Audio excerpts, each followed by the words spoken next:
né? Chega nas redes sociais falando assim, 5 crianças falaram que foram estupradas na escolinha.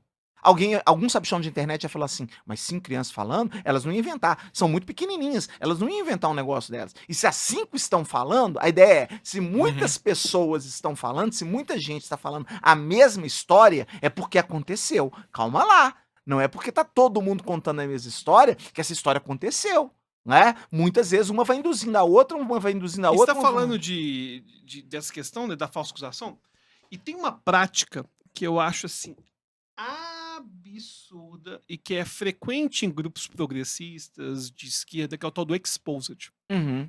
Pra quem não sabe, exposed, eu não sou assim, entendedor dessas gírias de internet, não, mas pelo que eu entendo é uma pessoa supostamente cometeu um crime, e aí grupos de mulheres, enfim, começam a pegar todos os dados daquela pessoa, coloca a foto dele sem processo, sem porra nenhuma, e coloca e fala assim, ele fez isso comigo, não sei o quê, encontra esse cara, ele trabalha às vezes na academia tal, trabalha no lugar tal, não sei o quê, e começa um julgamento em rede social bem antes do devido processo legal. E imagino que a presunção de inocência É zero. deveria ser considerada, né?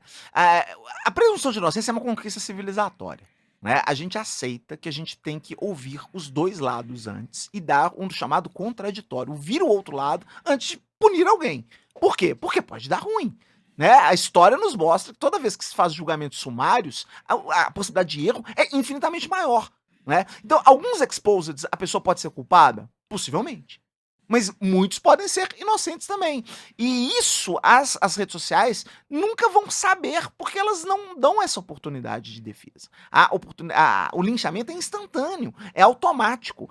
E aí, claro, pessoas sem formação jurídica nenhuma, pessoas que tendem a acreditar nas pessoas de boa fé, porque assim, nada mais crível que alguém falando de boa fé.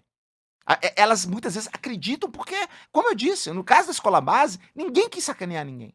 Né? E hoje aconteceria normalmente, eu não tenho a menor dúvidas que se algumas mães forem para redes sociais falando que seus filhos foram abusados na escola, vai ser muito pior. A rede social permite que as pessoas se comuniquem cada vez mais rapidamente. E você sabe qual que é a pior fake news que pode existir, né? A que diz que alguém inocente praticou um crime que não praticou.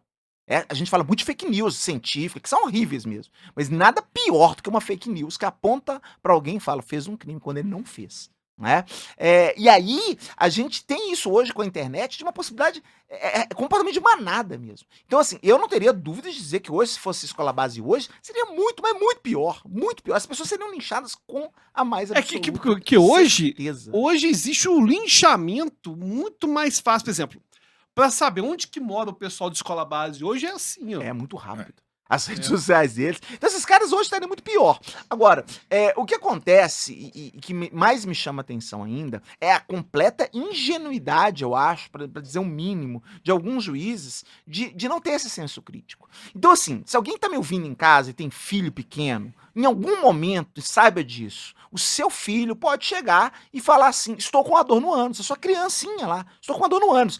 Olha, a primeira hipótese é prisão de ventre. A primeira hipótese não é abuso sexual. A chance de ser uma prisão de ventre, estatisticamente, é infinitamente superior a ser um abuso sexual. Então não pergunte se alguém colocou o dedinho ali. Pergunte, aconteceu algo diferente?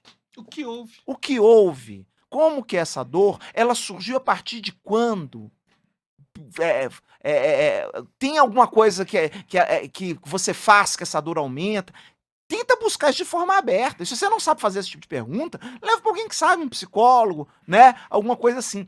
Porque senão a pessoa não só vai estar criando um problema jurídico, como ela vai estar criando um problema psicológico para essa criança de um nível absurdo. Porque você está estabelecendo nessa criança uma memória de uma violência sexual que nem existiu.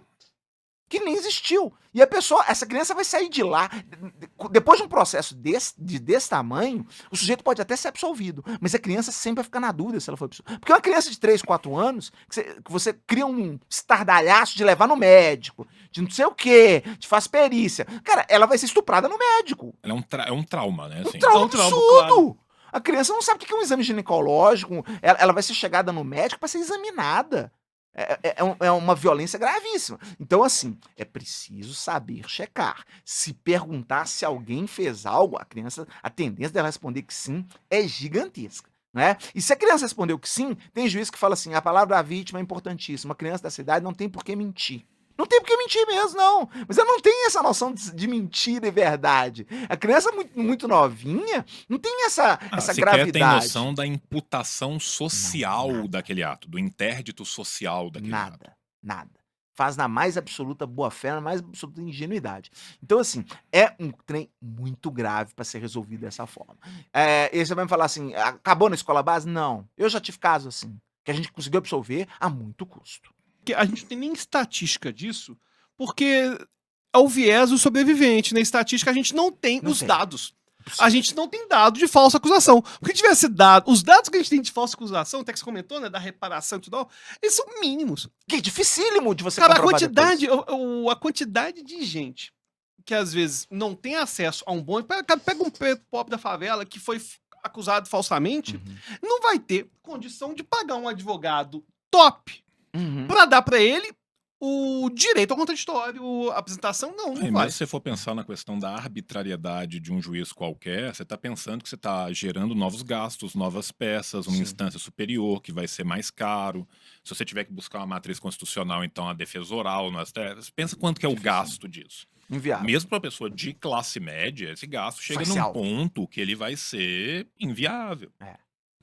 Né? E assim, a gente está falando aqui dos casos de violência sexual, que são obviamente, né, muito piores e tal, mas a gente tem vários outros tipos de falsa imputação que ocorrem. E que muitas vezes também eles vão levar toda uma cadeia gigantesca de gasto, de problema, de trauma. Cara, uma coisa que eu ouvi... E venhamos e convenhamos, cara, a gente já tem um judiciário que tem muita dificuldade em lidar com os próprios processos que ele tem. Quanto mais com revisão processual. E Deixa eu a até explicar isso vontade para como revisão funciona. processual deve ser mínima. Isso, é isso que eu ia explicar. A questão é, existe um procedimento chamado revisão criminal. Esse procedimento é depois que o processo transita em julgado, é que ele não cabe mais recurso para nenhuma das partes. Tá? E aí o sujeito vai começar a cumprir a pena dele. Vamos imaginar esse caso de alguém que tenha sido condenado injustamente por um estupro de uma criança, que não aconteceu porque era só uma prisão de ventre. Tá? Aí, o que seria possível? Vamos imaginar que a pessoa contratou o melhor advogado do Brasil para resolver o problema dela. Né? Aí, o que ele vai fazer? Pô, mas o cara tinha grana para pegar o Túlio Viana. Talvez. Né? Aí, ele chegou com a maleta de dinheiro. Ele pegou com a maleta de dinheiro que do episódio passado. Peguei pro bono. Falei, vou defender esse cara. O que eu vou fazer? Eu vou fazer revisão criminal? Porque a revisão criminal, um dos requisitos dela é você ter provas novas. Mas como é que eu vou ter provas novas de que o sujeito não estuprou alguém? Como é que eu provo que alguém não estuprou alguém? Só mostrar um álibi, arrumar um álibi de que ele estava em outro lugar. Uma fita de vídeo. Mas é dificílimo. Eu simplesmente mostrar que a criança, o que ela falou, foi uma memória falsa induzida pela mãe, cara, isso é impossível. É de uma dificuldade gigantesca. Então, se a pessoa não conseguiu fazer isso no processo, já no procedimento comum dele, né, antes da condenação, quanto mais na revisão criminal. Essa é uma revisão criminal das mais difíceis, porque você não tem uma prova nova. Você teria que ter, tipo, a criança, agora já adulta, que relembrou que não aconteceu isso, mas o ponto é, aquilo foi entranhado na memória dela. Não, tem uma inversão do ônus da prova, é absurda. Absurda, né? Então, assim, isso nós estamos falando da situação em que esse tipo de caso foi criado por um erro, né? Por uma falsa concepção e tal. Mas tem também, obviamente, os casos de alienação parental, por exemplo. Que aí é doloso. Que é doloso, né? Você acha que isso é uma falha do sistema ou é uma falha do juiz? Ou o juiz, você acha que o sistema e o juiz são a mesma coisa? Cara, a lei em si, ela não fala, não existe nenhum momento na lei falando que você deve condenar simplesmente com a palavra da vítima. Nem com a palavra... Porque a vítima é uma criança. Uma criança de 3, 4 anos não tem nada a falar que não seja o que a mãe quer que ela fale, né? Então, o ponto é, normalmente o problema é de o juiz de confiar na mãe, mesmo quando as evidências mostram que eles tinham um conflito sério, que havia uma situação de alienação parental que poderia levar a isso. Não existe Tá. uma necessidade de se chamar um perito nesse caso, por exemplo, assim, uma psicóloga especializada em violência infantil que possa conversar com essa criança e ver até que ponto que isso foi. A Uhum. necessidade de uma prova pericial, ela não existe, ela tem que ser pedida pelo advogado de defesa, por exemplo. Tem sim esses laudos psicológicos, mas o que a gente vê na prática é de horrorizar, tá? A gente tem laudos psicológicos em que o próprio psicólogo induz resposta das crianças. Isso, assim, é um negócio surreal, porque aí entra aquela história. A gente acha que a escola pública é ruim, que o hospital é ruim, a gente vai achar que o psicólogo do Estado é maravilhoso. Não é, né? Eles muitas vezes induzem todo tipo de resposta que a criança. E normalmente uma resposta induzida para condenar mesmo. Né? Claro que a defesa, se o sujeito tem condição, ele contrata a psicóloga dele para fazer assistência. Né? Então, assim, a gente que trabalha com público de classe média alta, a gente consegue contratar um psicólogo para conversar junto com o psicólogo do juiz. É isso que eu ia perguntar, né? Porque senão a promotoria vai impugnar e vai falar assim, pô, ele tá contratando dele aí, nós queremos alguém que seja imparcial. É junto, tá? Assim, para que vocês saibam, nesse tipo de caso... Ou esse laudo é feito por um painel ou alguma coisa assim? Não, esse laudo, como é que ele é feito? Você tem primeiro um laudo que normalmente o psicólogo conversa direto com a criança. Idealmente, no mundo ideal, o psicólogo da defesa estaria junto, pelo menos, para meio que... Acompanhar o que foi o procedimento. Isso. Tá? Mas na prática, vamos ser realistas, a maioria das pessoas no Brasil não tem condição de pagar um advogado e ainda por cima um psicólogo, né? Agora, o advogado, existe a oitiva da criança pelo juiz. Só que o juiz nunca faz as perguntas diretamente para a criança. Ele faz a pergunta, a criança fica numa sala com a psicóloga, com vídeo, e o juiz e a gente, advogado, fora, a gente faz a pergunta para o juiz faz a pergunta para o psicólogo faz a pergunta para a criança. Tá. Aí a criança responde para o psicólogo responde para o juiz, e a gente está ouvindo. Então vejam, é um telefone sem fio que às vezes é difícil para o advogado fazer com que contradita mesmo, mostrar que aquela criança pode primeiro estar sendo induzida, primeiro, ela pode ter sido induzida pela mãe. Tem casos que a criança usa um vocabulário claramente que não é dela. Não é um vocabulário de uma criança de 3 a 4 anos. Né? Então, isso, por exemplo, já é um grande indício de que tem alguma coisa errada acontecendo. Tipo, o fulano me penetrou. O penetrou. Pênis. Entendeu? Coisa que não é típico de uma criança. Então, assim, são situações muito delicadas. Extremamente delicadas. Por quê? Abuso nunca é fácil de provar. Não tem abuso fácil de provar. Porque ninguém faz abuso na Praça 7. Você faz abuso escondido mesmo. Né? Agora, em tese, deveria valer o mesmo princípio que vale para qualquer crime do mundo.